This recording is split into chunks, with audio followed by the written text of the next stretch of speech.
So as a builder, you should have already received your URL with your login information. So I have my builder credentials put in here, and you should have been given a temporary password as well from the core events team. Now, if for whatever reason you don't like your password and you want to change it, no problem. You can change it through the forgot your password link here.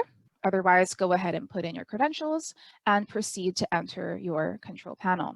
Now, lucky for you, there's not really too much to consider in your control panel. There's just 6 tiles here.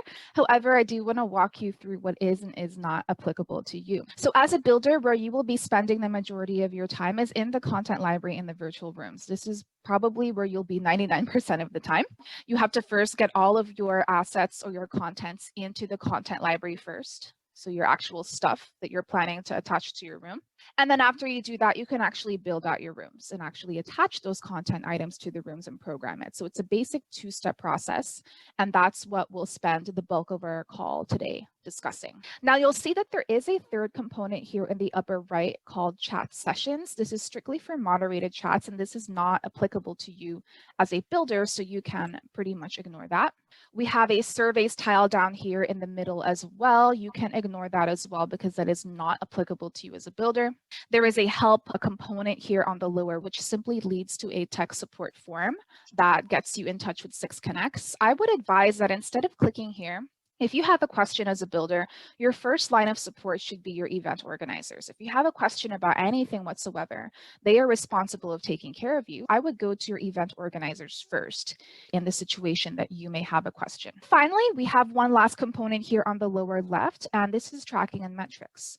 Our platform does automatically pull data regarding registration and activity engagement from the live event.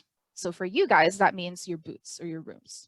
The thing is, access into here is controlled by your event organizers. So some of you may click into here and you may not see anything. So that means that you have been restricted access. You were not allowed to come in here.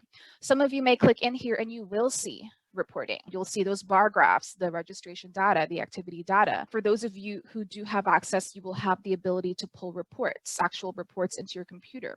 So whether or not you have access into here depends on whether that has been granted to you by the core events team. So I would reach out to them and just figure out what their protocol is. Are they planning to involve you in some way? And if so, how? If they have restricted access, perhaps they can still give you those reports, but they want to vet them first.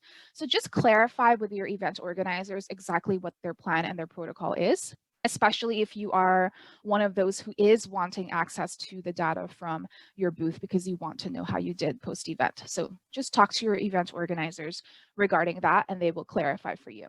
So aside from that's pretty much it. That's your control panel. As I said, the majority of your time you will be spending in the content library and the virtual room. So let's go ahead and start from step 1, which is your content library.